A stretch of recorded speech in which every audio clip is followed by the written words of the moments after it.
Hello, everybody. It's Jeremy Mansfield here. I'm just giving you kind of like an apology, so to speak, for that. This video may be a little bit long, but I wanted to go through each card that I got through the Ikoria booster box in this presentation and everything. And so hopefully you appreciate this video. And sorry that it took me a little bit to create it. I tried multiple methods. And obviously I will be explaining that within the video, so I'm not going to go further into it. And hopefully you enjoy it. And I apologize yet again that this is quite a lengthy video, but it goes through each card and the mechanics and everything. But obviously I'm going to be creating more videos when it comes to like products and stuff like that. But obviously I'm not going to go further into much more talking because it will, be an explanation throughout the video. So hopefully you enjoy, and here comes the video. Hello everybody, welcome to the video. I'm your boy Jeremy Mansfield, and this is the Ikoria booster box video. Obviously, like you're looking at a PowerPoint, so to speak, because I tried to create this video off of my phone and everything, but it just wouldn't allow me to. It would just say that like the device is not connected to my computer or whatnot, because like normally you would use your charging cord and then plug it into your computer, so to speak, and then you could say allow to your phone to allow your computer to have access to your photos and your videos. And I tried to do it off of that way. It would say like devices disconnected or not even able to, search for your stuff. And so I tried a different way, which was emailing it to myself from my phone, and it just wouldn't do that because it would either be preparing because it would be like a 6-minute or 8-minute like video, but then there was also a big chunk that I did like a 44-minute, and obviously that would just take forever, and sometimes it just wasn't even allowed at all. So then I was like, you know what, screw it, just kind of just get away with it, because the computer won this time. I have other ways to do it. And so I decided to create a PowerPoint and only show like the rares and the foils and the showcase cards, because it would just take forever if I showed you every single common card and uncommon card, unless if like, maybe if I were to get like 20, 25 or like up to like 50 likes on this video, maybe I would do like from every color, so to speak, because there's 5 different colors: fire, forest, swamp, plains, and what's the last? Island, which is, so island is blue, plains is white, swamp is black, fire is red, and forest is green. And so what I would do is kind of do like this, and kind of categorize it. Obviously, you'd already see the rares and stuff like that, so I wouldn't have to incorporate them. And then you've already seen the foil, so I wouldn't have to incorporate that. And the showcase cards, so like they would be gone, so to speak. So you would know like some of the cards throughout this video, so I wouldn't technically have to show them, but like maybe I would just show the normal version. That I would just show each set of like cards within that color, and then there's also like multicolor, and then there's land. Some of the lands will be in here because there's rare cards that are lands and stuff like that. So you'd see, and some foils. So you'd see some of that. So it wouldn't really make sense to do a land because you barely get any lands throughout the packs anyway. It's either you get a rare land, or you get a multicolor land, or you get like just one land, whether it be the 5 colors that I said: forest, island, fire, plains, and swamp, with their symbols, so to speak. And so I will show you proof that I tried making the video. And so here you go. I'll even like hit the play button so that way you see some of the animation throughout the video. Obviously I'm not going to put any noise or whatnot because what does it matter? So you'd be seeing that, look, I'm opening up a pack, because you can't really reopen a pack anymore. You would have to just basically buy a new booster box, which obviously I'm not going to do because, booster box are $100 plus, $100 plus, or even roughly $80-$90, depending on the set. But obviously, like the newer the set, because I pre-ordered this set, so it was like roughly, if I got it normally at the time, because obviously with this coronavirus thing, if I like pre-ordered it roughly around the time of 24th or something like that, maybe I've gotten it maybe $10 cheaper, not much more than that, because they start roughly, they start selling them when it comes to Amazon, roughly $89 when it comes close to it. But then as soon as when it comes to the weekend of, and after that, it's normally like $100 to $110. But this set was kind of just, weird. Not necessarily weird, but they were selling it for 112. And then as soon as like the actual like set came out, so to speak, that you're not pre-ordering anymore, they were selling it for 114. It was probably because supply and demand, that there was not really that much supply, and the demand was high. So then they raised the price. And with this whole coronavirus thing, they got to make money somehow or whatnot. But just overall in general, they're making a lot of money anyway, because a lot of people are going to buy either singles or like single cards and stuff like that. But let's get into the PowerPoint. And like I said, I pre-ordered this one, and so I got this promo card. It was in a stream that I unveiled. It was a box topper, and I was like, I know I saw it like on magic.wizards.com that they were having like these little punch-out cards that have like vigilance and stuff like that you can put on top of the card when you have like a face-to-face interaction playing card play. That way, when it comes to playing with it, people won't be necessarily confused while playing the game when they have multiple cards on the playing field. So they have these little punch outs. So I thought those were the box toppers, and I was opening it, and it had an actual card, and I was like, "Whoa, this is sick!" Out obviously at first, but then I was like, why did I get it? But then I was also watching because I watched like other YouTubers that open up booster boxes and stuff, like Tolarian Community College is a big one, with the professor, and then Bad Boy Gaming. I think his name is Josh. That what he says. That he opens it up, and he also had a box topper too. And he said he pre-ordered it. So I was like, oh, so you basically have to pre-order it in order to get the box topper, which I looked it up, and it was like maybe 7 or 8 cards that had a variance of in each booster box that when people pre-order it, they could have gotten like one of whatever, so to speak. So I got Ingurius Armored Killer, if that's how you say it, and it's a creature. It mutates, which is the new mechanic that's into this set. It's mutate and companion that you might see later on in this presentation are the two mechanics that I can also be talking about. But obviously, when I create a different video, I'm going to be creating more Magic the Gathering videos, meaning products that, like, say if you're not into Magic the Gathering, but maybe eventually you might, because obviously with this coronavirus, you may be like your budget may be tight and stuff like that, because you may have lost your job being a non-essential worker and stuff like that. Like, I understand, like, I'm basically like I'm basically like an essential worker because I do work at a grocery store, but like with family wise and everything, they wanted me to stay home and be quarantined. That way, my family stays safe of the COVID-19. I was lucky enough to get some like absent free days from my job. Otherwise, I would be out there. But I understand with people not being able to earn money and stuff like that, because while I was sitting at home, I didn't get any like money basically sitting at home. I got I got certain amount of days that I can stay at home, and if if it comes to a certain time, then I could have possibly lose my job. But life, like, you can always, obviously it's like, sad to say, because you were good like on money or something like that. Like, you can always get a new job and stuff like that, but life, you can't really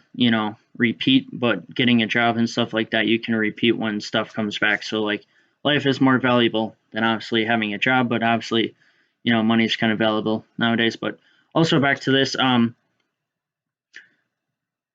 so yeah, mutate and reach and trample. So mutate, what that mechanic is, obviously I'll go more in depth when it comes to a terminology, video too, because I'll be creating a terminology, the products like I said, and then other, so to speak, like the formats and stuff like that. So if you are getting, if you are planning or basically have been into Magic the Gathering, but maybe you haven't played it in a while because maybe you don't play MTG Arena and stuff like that, um, I can either refresh you because maybe you've forgotten, so to speak, because maybe other things have been on your mind, and then you're like, oh, I've been playing Magic and stuff, but I totally forgot or something, or just overall in general, like you just want to watch and stuff like that, and maybe there may be other platforms, like say if your budget's a little tight on money that you can't buy the newer sets, but yet you can still play the game in different formats and stuff like that, like Pioneer or Modern or something like that, and still enjoy the game, but obviously play with what you have and not with the newer sets. That obviously that's what standard basically is. So I will go into that too. But what mutate is okay. So you have the one colorist and two forests. So obviously, you have to have forest in your deck, and then obviously the mana on the top right is how much it casts to cast the creature itself. Now you can cast the creature itself, which is 4 mana, which is 3 colorists and 1 forest, or you can mutate, which means putting it on top of a card. Say if a card is maybe a 1/1, or if it's like a 2/3 or something like that, and you want to mutate it. It doesn't like add up, so to speak. Like say if you had a 2/3 and you put this over the top of it, it's not a 6/7. It's still a 4/4. But whatever that creature had, like ability wise, like on the top here it says reach and trample, and say if maybe if it has vigilance, it would be a reach, trample, and vigilance. Obviously, I'll go more in depth into that when it comes to the terminology, but that's what would happen, and then whatever the below it, whatever the card says, that's what it gains. Like that's literally what it does. Obviously, the health and attack doesn't increase. Obviously, it would increase to a 4/4, but it doesn't like add plus each other, so to speak. So that was the promo card because I pre-ordered the booster box. So obviously, if you get the booster box now, you wouldn't get the box topper or the promo card. You'd probably get like someone somewhat close to a promo card or something like that. Maybe if you're lucky inside of a pack, but you won't get a box topper. Now on to the Planeswalker. I only got one Planeswalker, but in 2 ways. Oh, and before, like I said in a stream or something like that, that it was like $6.05, and then it increased to $6.07. Prices range every single day or every week, depending on how many cards are made, I believe, and the rarity of like getting it. And so this is based off of tcgplayer.com, or on the app that you can just like scan it like a barcode if you have the app, so to speak, and just make sure that you have a surface that is just like a single color, so to speak. So if like you're doing it based off of like maybe your playmat or something like that, the app suggests that you scan it through like a solid color background, whether it be a white table or just like a solid table, so to speak, that's brown and stuff like that. That way it's easier to read the card and for it to pop out, and so to speak, that way it can be scanned and stuff. Or obviously search it online on TCG Player, MTG Goldfish. But also make sure, because I tried to search that promo card on MTG Goldfish, and that card wasn't even on there. So when you go to looks, because I think there's only like a few that actually do the card prices and stuff like that, make sure you go to maybe a website that actually has the card instead of just going to like the first website that you see, and then you try and type and search for the card title that it has, and it's not there. So that's also another tip for you. So I got the same Planeswalker, but in 2 different ways. The left side obviously is the normal because it has the border around it. It's like a brown, silverish color on the border, and that's what you would say a normal color, a normal card. It would always have a border, and that everything is like in a box, so to speak, um, in the card for when it comes to what it says on the bottom, and then obviously the creature itself, like the picture of the creature, and then the title. It's always in a box. Well, on the right side, it's the showcase, which is the altar art, but it's also extended art too, because as you can see in the left side, it's all bordered and stuff like that, so it's like limited and everything. On the right side, it's limited on the description and everything on the bottom, but overall in general, like the creature, it expands because it's basically all throughout the card. Like even on the bottom, yeah, like it may be a solid color because like that's the land, but overall in general, like as you can see on the top, like it's extended. It's obviously the border along with the card for the title, but overall in general, like it just extends throughout the whole entire card, and the description and the title are um, blocked, so to speak, in a block, like a text box. And the prices for the left one is $5.96. Like I said, they could vary. It could have changed today when I make this. And then the left side is $7, or the right side is $7.29. So I think it's kind of like a foil where it's a little bit more, but it varies from card to card, so to speak, too. And next are the rares, which is like the legendary creatures, the normal creatures, and then I think it's enchantments, instants, and sorceries, but I could be wrong. It could be, like source, whatever. It's all that type of card. And the first one is General Trudeau of Drannith. The price is $4.92. And so that's, it's a decent card. It's almost $5, so to speak. But I know when I was looking that there was a card for $20, like just for the normal version. Like, I don't have that card, but it was just cool to see that there's a card that much.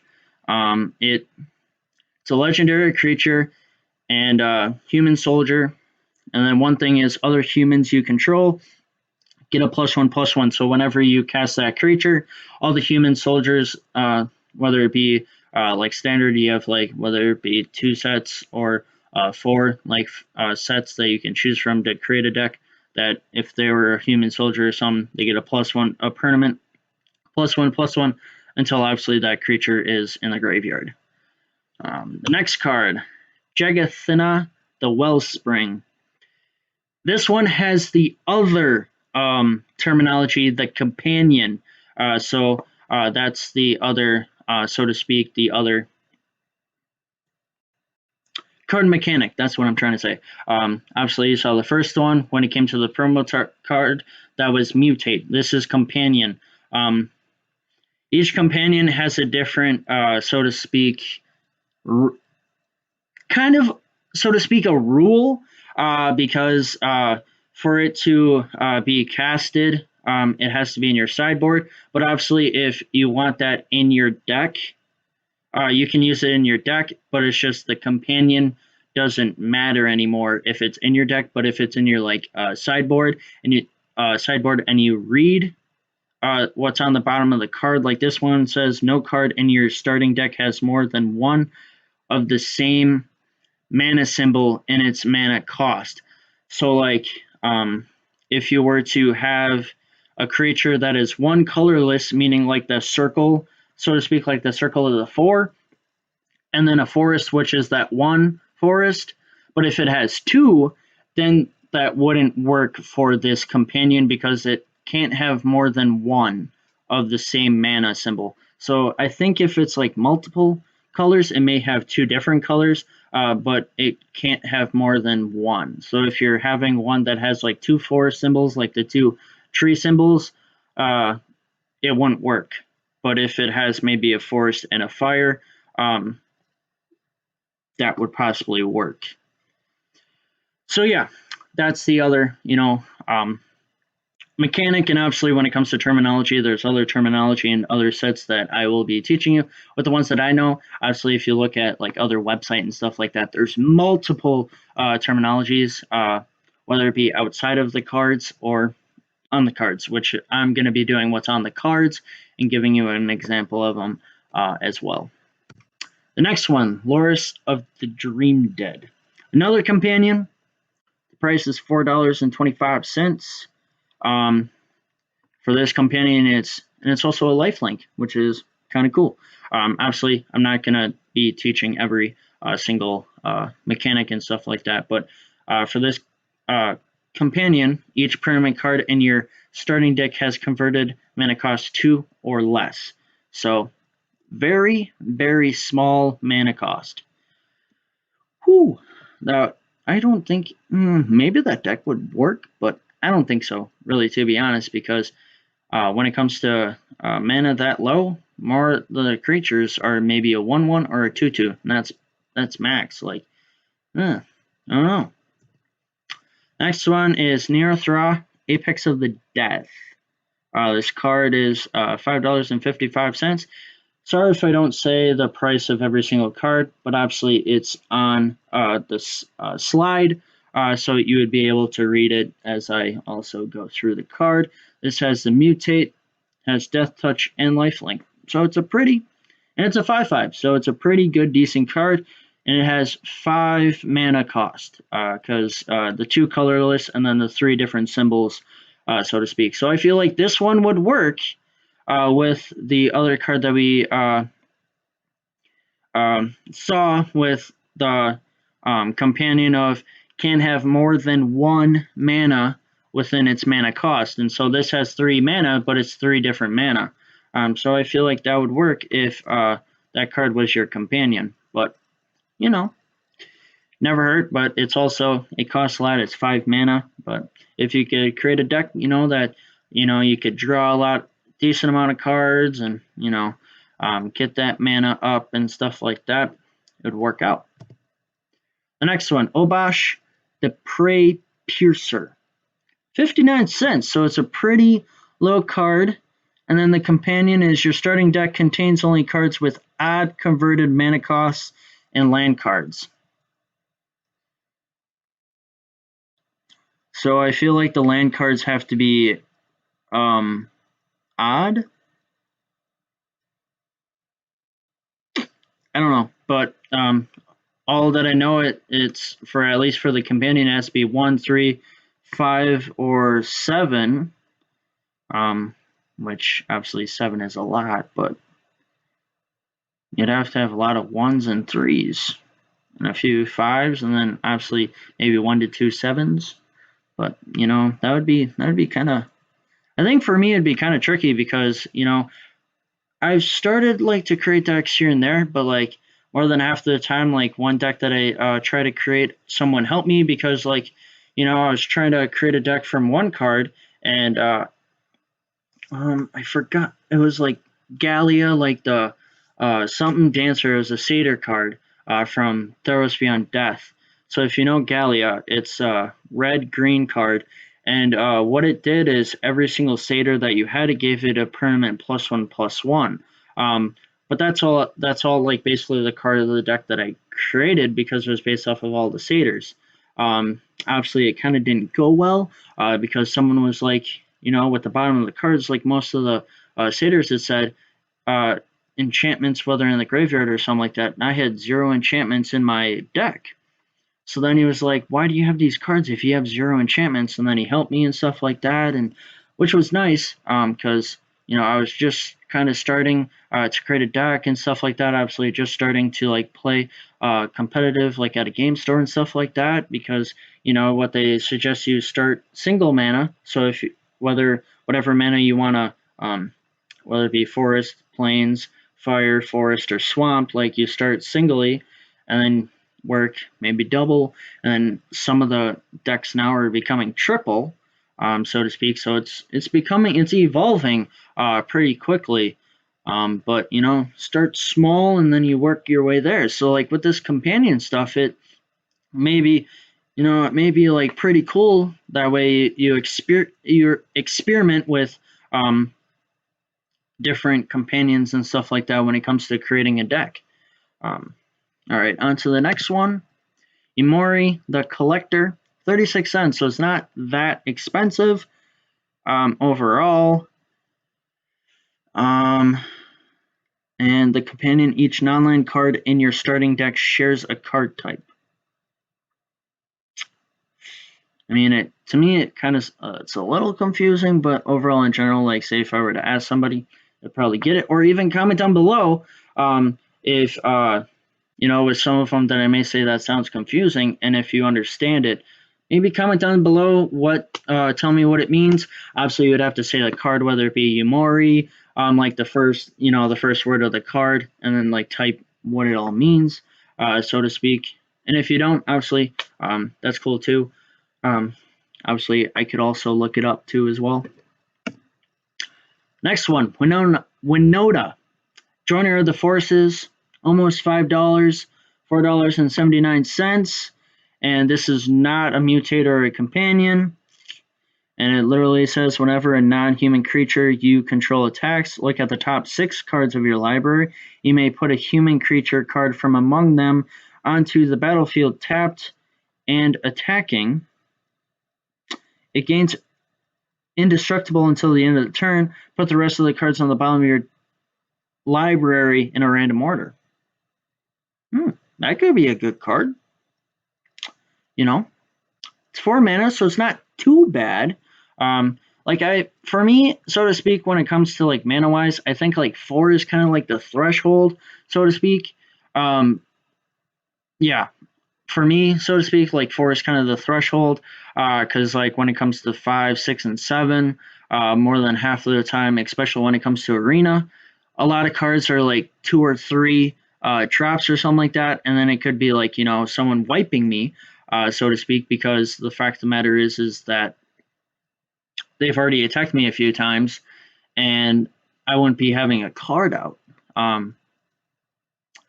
But yeah, from 1 through 3 is kind of my threshold. But obviously, like what they say, like curve wise, is you should have a couple 1s, couple 2s, couple 3s, couple 4s, and then maybe 2 to 3 5s, and then when it comes to 6 and 7, maybe 1, 2 max. And then when it comes to a 60 card deck, the max you would have is 20 or 25, kind of the range, so to speak, depending. So yeah, on to the next one. Yardo, Wandering Monster. I kind of like this card, and the fact of the matter is because it looks like a large turtle. Which I think it's a dinosaur turtle, so it is a turtle. Duh. It has trample and haste, which is good. And then also another like kind of it's not necessarily like big mechanic, so to speak, but it's just another thing you can do, cycling. So what basically cycling is that you I think it's you discard a card from your hand and then you draw a card. And obviously, depending on each card, it costs different. So like this one costs 2. It costs 1 colorless and a red to cycle a card. But like I said, it's a 7 mana. That's a lot. And you may not even cast that unless if you have a card that maybe, obviously dual, meaning 2 mana, it doesn't really work because you don't have 2. But when it comes to like maybe if you have like a card that you can use a mana instead of attacking it, maybe that will help too as well. And especially maybe when it comes to commander cards or whatnot, it could be a good commander or something like that. Who knows? Because like any card could be a commander. The next one, Zerda, the Dawnmaker, 73 cents. It's under $1, so it's pretty cheap. Companion again.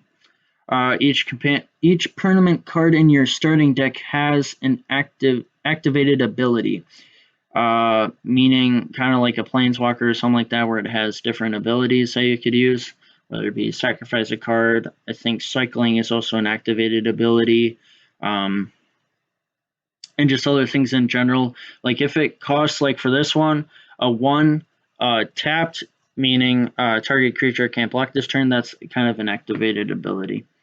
So kind of something like that. And then, yeah. Next one, Frondland Philidor. 20 cents, so it's just under a quarter. Has vigilance, which is really good. And creatures you control with vigilance have one. Oh, so it's like one tapped. You tap a target creature to gain vigilance. I think that's saying it's just messed up grammar or English or something like that. Maybe, who knows. Next one, Ferocious Great Shark.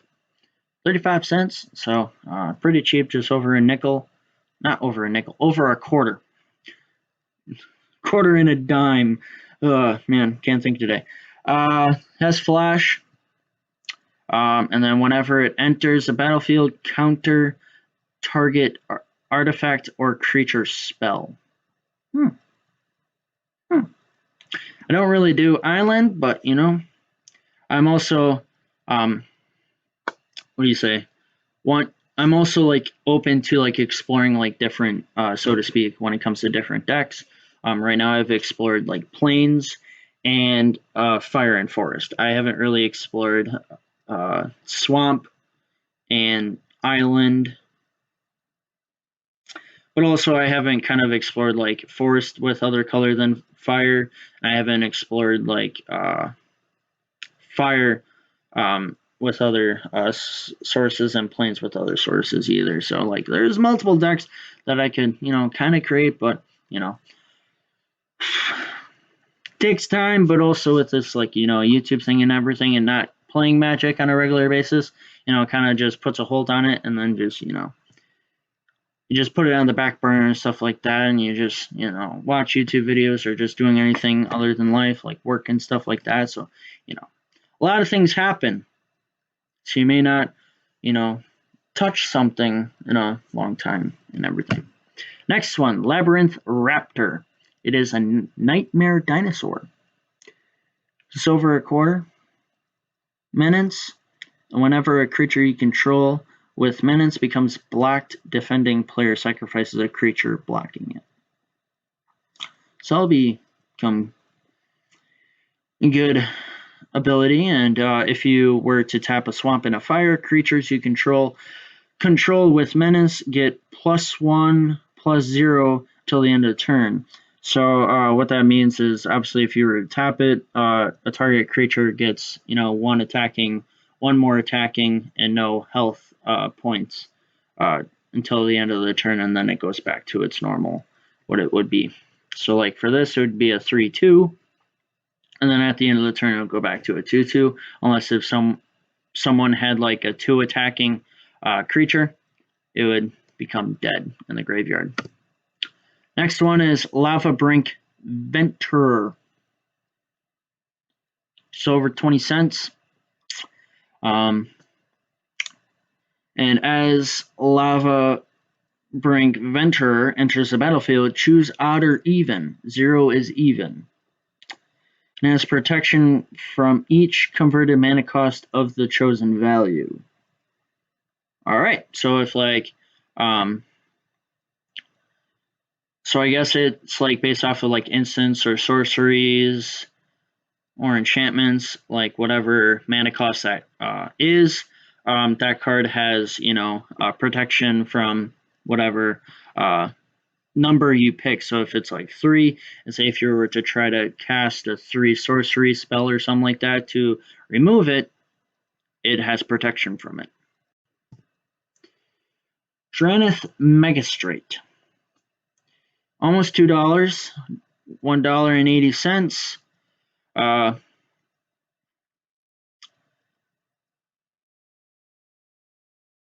So your opponents can't cast spells from anywhere other than their hands.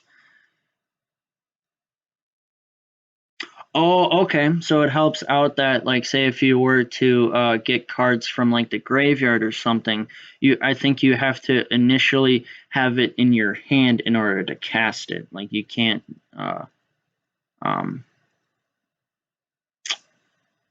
That's what I believe. I could be wrong. Like I said, with the way that I think, you may put it in the comments down below, and tell me how what you think it is, or if you've played this card, because some people play this, via FaceTime or Skype or whatever to have fun with it. Absolutely kudos to you. I don't really have people to do that with. Maybe if you try to, do a Skype or something like that, it's a possibility, but, obviously I have other videos and other stuff to do, but just overall in general, you have fun with it. Skycat Sovereign.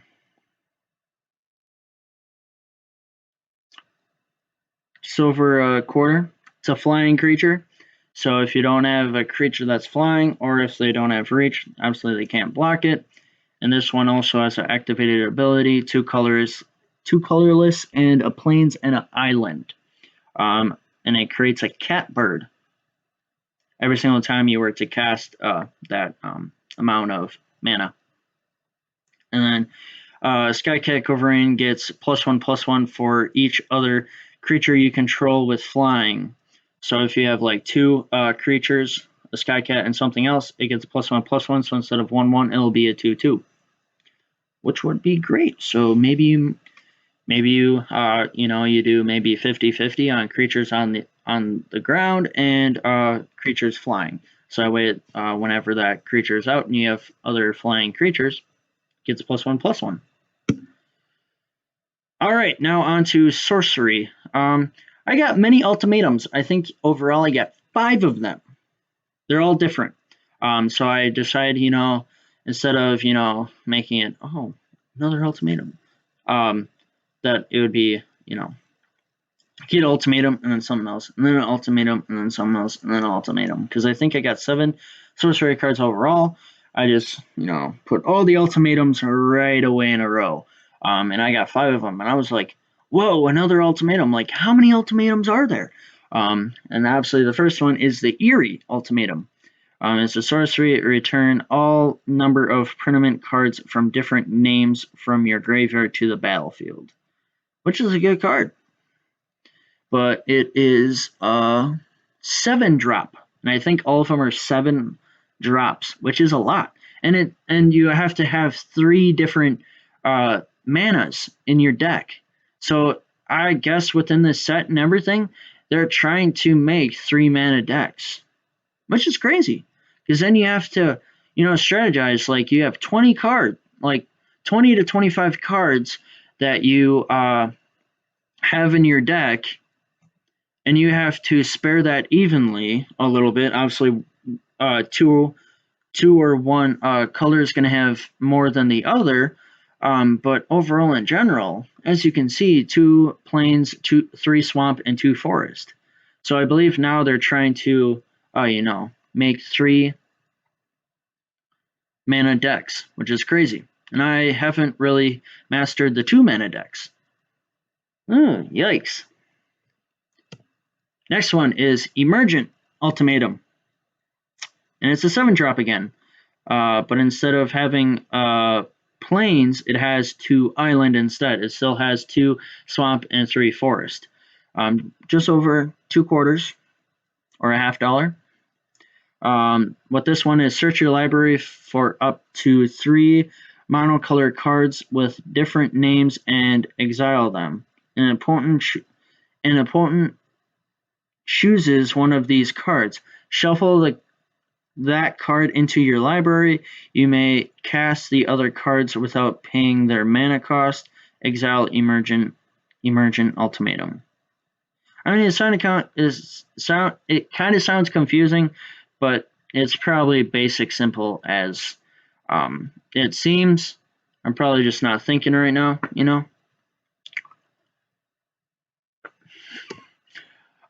Genesis Ultimatum. Just under, 50 cents. And this one is, look at the top 5 cards of your library, put any number of permanent cards from among them onto the battlefield, and get the rest into your hand. Exile Genesis Ultimatum. And this is another 7th drop, and instead of swamp or plains, it has island and fire. Wow. These cards are decent. I might have to create a deck with them. Runeous Ultimatum. think this is the most expensive one, but obviously it's not that expensive, but it's like the most, costly card out of them. Obviously, the other ones are either just over 50 cents or just under 50 cents. And this is just over $1.50. And it's just destroy all non-land permanents your opponent controls. So it's basically it's it's kind of like last set of Shatter the Sky where it but obviously it's like a mana cost that it destroys. But this one is just basically it's a board wipe. You just basically destroy every creature that you have on the field that your opponent has, and you're left with obviously your creatures and stuff like that. So it's a pretty good card. I think this is the last one because I think we went through 4 of them already. Inspired Ultimatum, and this is just over 30 cents. So I think this is the cheapest one out of them all, but obviously they're very cheap. It's just, just a little over $1.50 and either just a little over 50 cents or below. For this one, it's target player gains 5 life, Inspired Ultimatum, deals 5 damage to any target, then draw 5 cards. So it's basically you could target the player 5 life and then just delete the 5 life to the target player unless if they have a really good card on the field that you can just go to the graveyard right away and then you draw 5 cards. So it's like a good, because maybe say if you have like 1 or 2 cards in your hand, obviously the max you can have is 7. So it's like I'm not getting the cards that I'm needing. I'm only having 1 card in my hand, and then boom, you got some that you can cast. But obviously, like all of them, they're very costly, and the game must go very long because they're all 7 drops. Can be very costly though, unless if you have like a card that maybe you can do maybe dual like 2 mana for 1 card or 3 or something. Yeah, that was the last ultimatum. Milos of Iluna, 37 cents. I think this is kind of like you create a token that's a copy of a target permanent, so to speak. So it's like you have a token card, and I think it's whatever creature or whatever permanent that you want to copy, you basically copy. So, and then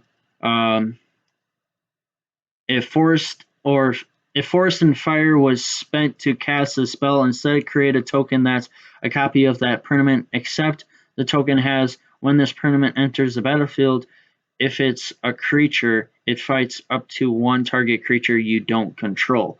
Oh, so it's like if you have like maybe a 5/5 or a 7/7 creature, and if it's a red-green deck, you're basically taking their opponent creature and basically attacking it right away because it's whatever creature you don't control. So you could be eliminating a possibility of, maybe what I call an annoying agent, so to speak. Like maybe it's a card like, like a Johnny's Primate, and that every single time you gain life, it ticks up, so to speak. Or if it's just the fact that it's just one of those cards that maybe creates token cards every single time it, if you cast an instant or a sorcery or something, that you just eliminate it right away. Extinction Event, 40 cents. What it is Chew Out or Even, exile each creature with the converted mana cost of the chosen value. Nice. It's a pretty good card. And it's a 4-drop. So, it's on that borderline. This is the only legendary artifact that I got, which is the Uzalith. It's just under $5. And it's whenever a creature you control leaves the battlefield, if it had counters on it, put those counters on the Uzalith. So it's basically making the Uzalith into a creature then. At the beginning of combat on your turn, if the Uzalith has counters on it, you may move all counters from the Uzalith onto target creature. So it's basically like you had a creature with counters on it. It dies, and if you had the Uzalith on the battlefield, you put it on the Uzalith, and then at the beginning of combat on your turn, you can move the counters from the Uzalith onto any creature. That's cool. Like obviously with the ultimatums, that there's three different manas. Now I guess they're creating instead of like dual manas, they're creating 3. The Triome. So a land card with 3. So they're both obviously the same as the same thing. It's the Savai Triome. It's just one is the showcase type of card, and the other one is the normal card that you would have, just like the Planeswalker. You would have one that has a border around it and everything seems like in a text box. Where this, the one on the right is the showcase, like altar art or whatnot, that's expanded, and then obviously like the title and the wording and everything is in a text box. And obviously the prices differ. And this is the normal. These aren't foils or anything. So the one on the left is $5.43, and the other one is $8.09. So it's pretty good price for it. And like I said, these are all from tcgplayer.com or on the app too. And prices vary from day to day or week to week. So it may have changed now when I'm making this video. I think this is the last one. I got 3 Triome cards, and this is the Indiatha Triome. So I'm just going to go back to the last one, and that this one was a Mountain Plain Swamp, and then this one is a Plain Swamp Forest. So it's, kind of the same, but obviously just swapping one from a mountain to a forest. And it's the same concept. It's this like the dual land cards, where it's 2 colors that you can use it for one color or the other. This one now you can use it for 3 different colors. You can use it from a plain, so white, swamp, or for forest. So it's like it may help you when it comes to the ultimatums, that you could use that for one of those if you honestly need it, if the game lasts that long. Maybe it does, maybe it doesn't. Bonder's Enclave. Now this is different from the Triomes or the dual or the single mana. This one is colorless, so you can use it for any one. So it doesn't really have extinguish land assigned to it. It's, you can use it for any land that you need. So if you have maybe a 2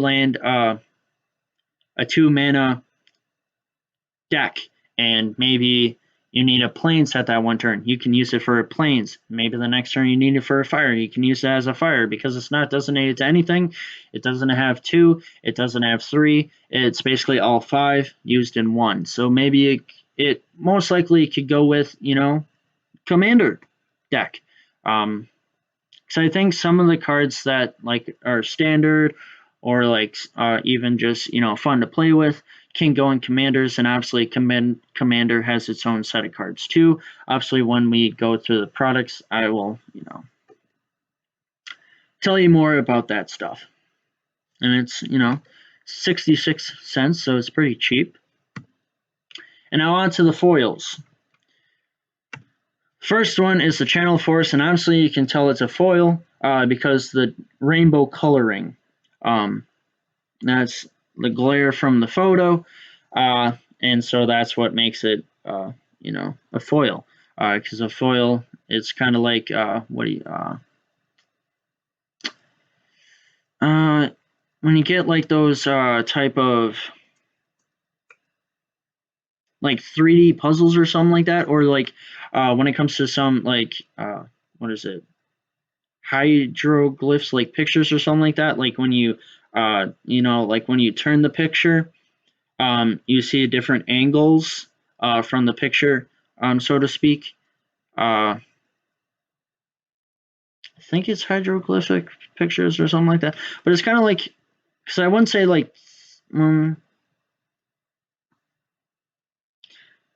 whatever. But like, you know, that's what you can tell from like the different, you know, how it's, you know, it's got the shiny part of it, and that's what you'll see throughout, like, you know, when you actually see the card in person, and when you take a picture of it, it has like the rainbow, because it's like, you know, it's kind of like has that like feeling of, you know, I'm a good card and stuff like that, and I'm different from the others, and I'm shiny and colorful and, you know, ready to show off when it comes to playing me in a sleeve to protect me and stuff like that so I don't get ruined and all that good stuff. The next one, Farfinder, 32 cents. It's a vigilance, it's a creature, it's a colorless. So that's what's also new to this set, because last set Theros, I don't think there was any colorless, so to speak, creatures. It was always a colorless and a designated mana afterwards, whether it be 1, 2, or 3. That this is, you can, it's kind of like an artifact, like you can use it in any deck no matter what, because it's 3 colorless, it doesn't matter what it is, as long as it's 3 mana that you're casting it, you can use it in your deck. So it may, you know, it may help you out, but obviously the down part is it's a 1/1, so, you know, may not last long. But it's a good thing, because whenever Farfinder enters the battlefield, you may search your library for a basic land, reveal it, put it in your hand, and then shuffle your library. So it's like you're just, you know, that one basic mana. That's all you're searching for. You reveal it, and then you put it in your hand. And it may be the one that you cast next play because you need it, or whatever. Frost Veil Ambush. Quarter. Tap up to 2 target creatures. Those creatures don't untap during their controller's next untap turn. So it's kind of just like, you know, I think it's like Sleep of the Dead or something like that, where you target a creature. This is you can target up to 2 creatures from the opponent, and then they're tapped, and then their next turn they can't untap them. They're permanently tapped, so they can't attack or block them, which is, you know, could be a good thing, could be a bad thing. Who knows? Hampering Snare, 16 cents, so it's pretty cheap. It's an instant, and creatures your opponents control get -2, -0 until the end of the turn. So if they had, 2, so to speak, attack, they would get to 0, and then their health doesn't get affected. It's just the fact that they can't deal any damage to the creature if it's blocking or if it's attacking. So that would kind of suck, but it also can be helpful. A creature. Sonorous Howlbounder, 28 cents. It's menace, and each creature you control with the menace can't be blocked except by 3 or more creatures.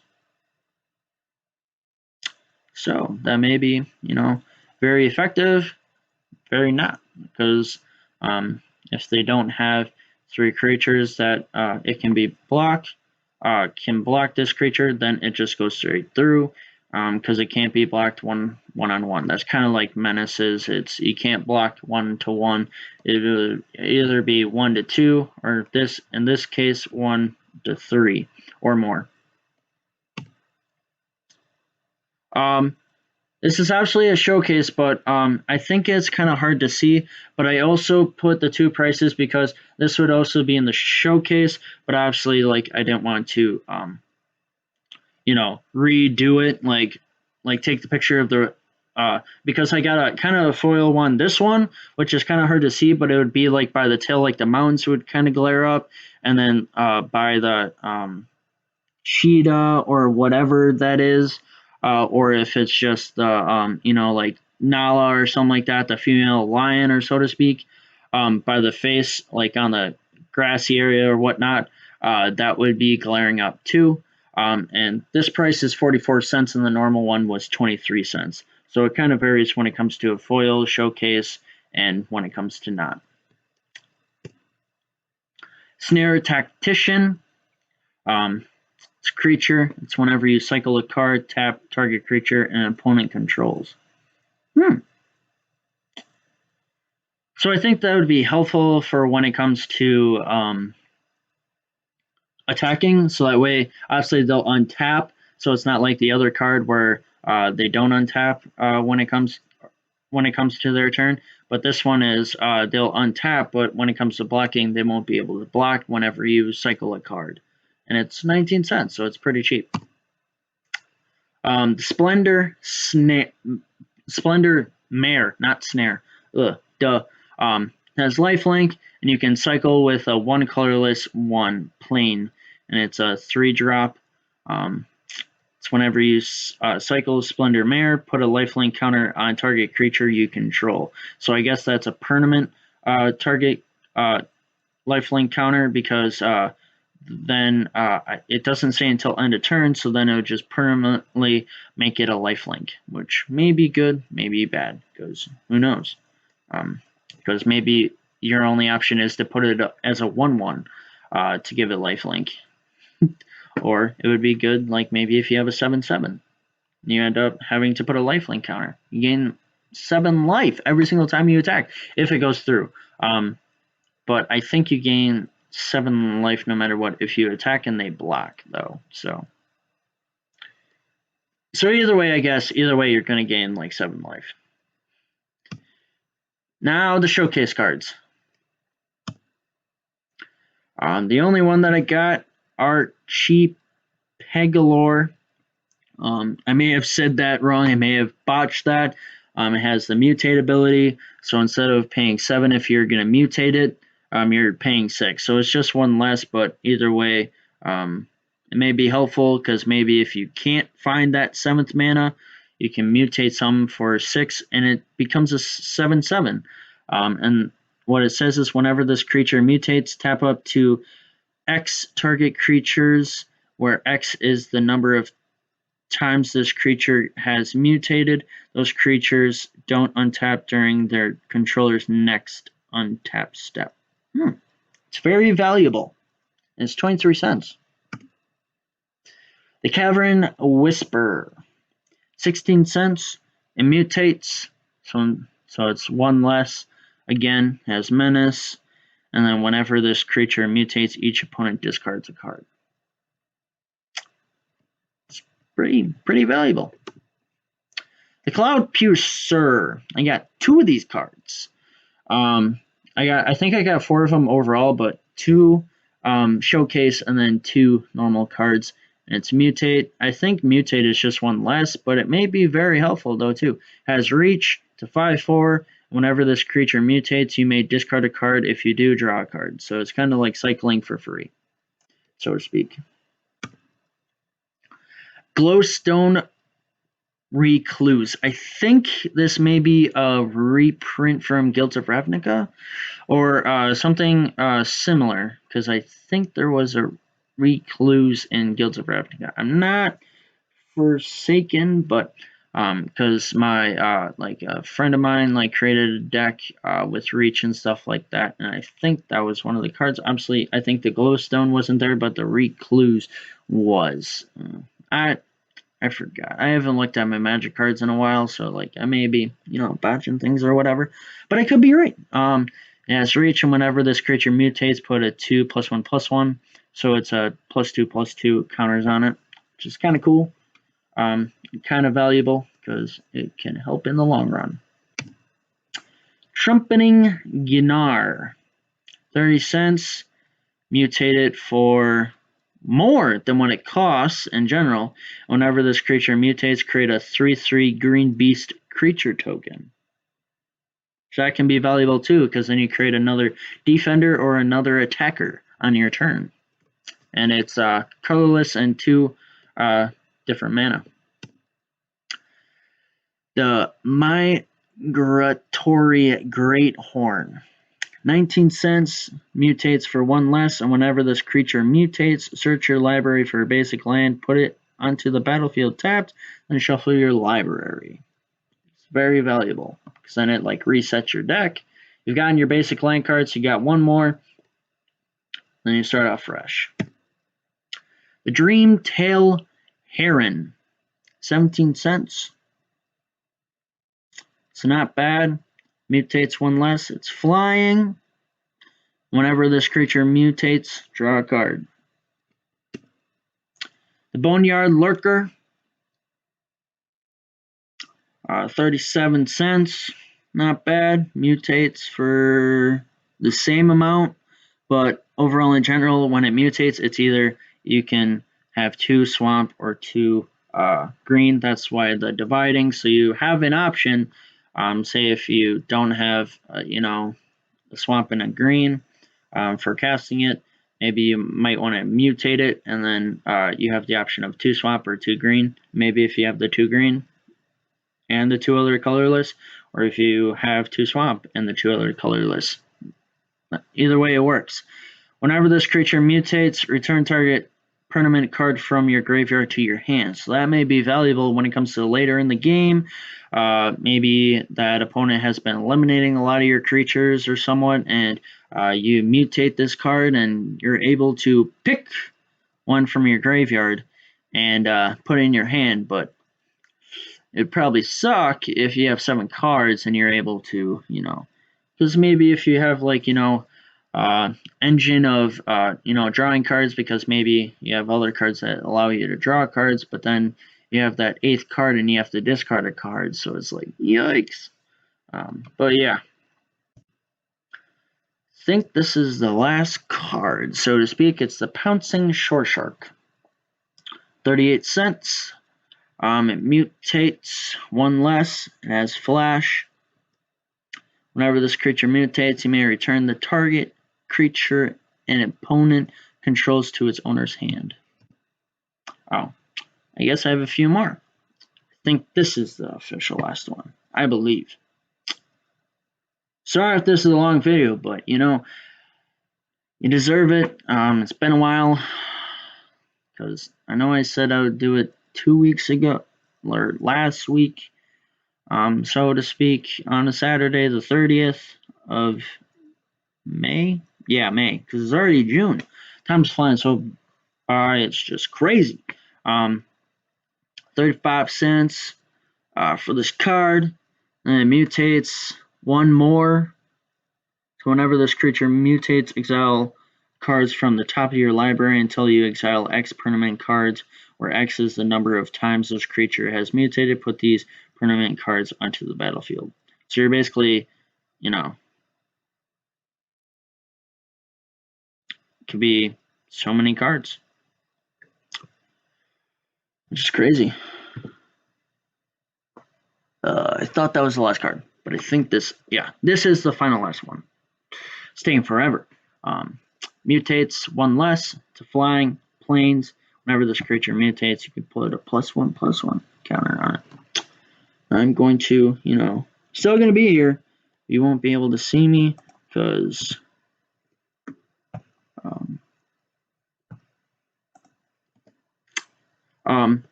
overall, because Tellurian Community College, he kind of does the booster box challenge, and for all these cards overall, because I bought the box at $112 plus tax.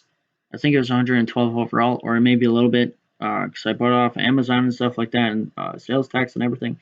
And the total earned from the amount of cards, so the rare cards and everything, was $80.58. So if I were to have done it, I would have lost the first box. And obviously, stay positive. We'll push through these things together. Obviously, with this COVID-19 situation, obviously it's still lingering and stuff like that, whether it be, a minor thing or a medium thing, because, there may be some severe cases, but, it's still lingering. It's still obviously an issue within this world. People are slowly opening back up and stuff like that, but also with this George Floyd situation, there has been looting and stuff like that, so people may have lost their jobs, permanently or something like that. And also, a lot of companies have lost a lot of money and everything. Obviously, it's sad, that George Floyd did die, but, something's got to happen soon. Obviously, in this world that, racism has been a problem overall We just need to change. We need to become better human beings. Everybody should be treated equal, and just, keep moving forward. We've tried multiple times, things haven't been changed, but now, obviously, with social media and everything, we need to step it up, have those people that have, haven't had their voices heard be heard now, have these protests. Obviously, I condone having a protest. There's nothing wrong with a protest, but, I prefer, a peaceful, say what you need to say, you know, pack a punch within your message, not actually like, do physical, but, just punch your message in the face of human beings. That way your voice is heard, the message is heard, the message is out there that obviously we do need change and everything, and we need to make this world a better place, because, I'm tired of having, this racism around, because, I'm not a fan of it either, and obviously it just needs to change.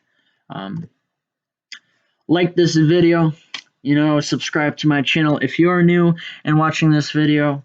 I'd surely appreciate it. I try to make a video every day.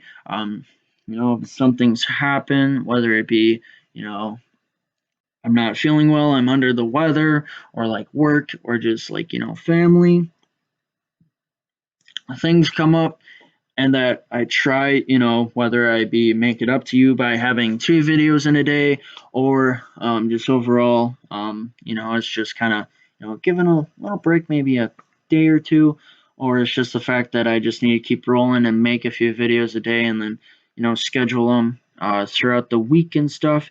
But just overall, I'll try to do the best that I can. Obviously, this weekend, I was thinking of doing like, Magic the Gathering Arena plus this, but, I wasn't feeling well on Friday, and then I had to work, and then just everything just got set back a little bit because, just wanted to relax, set myself up for success for the next day, because I work Saturday and Sunday.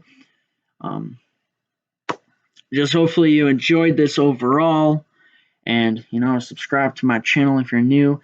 My road to 1K, obviously, I have many more milestones, but, you got to start somewhere. Trying to get to 1K, at a decent, timeline, but obviously I'm not expecting it right away.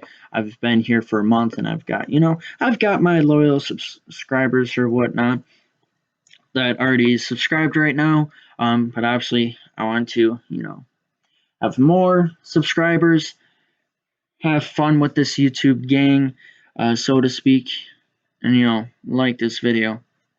I appreciate it if you do. And a new video will be coming soon. I'll have, my subscribe button, a playlist, and maybe the best viewer video, or having a video linked to, I think it'll just be the subscribe thing, and then a playlist linking to my arena gameplay, because these two will kind of link back and forth with each other, whether it be the arena gameplay and the content playlist and videos. Hopefully you enjoy it, and peace out.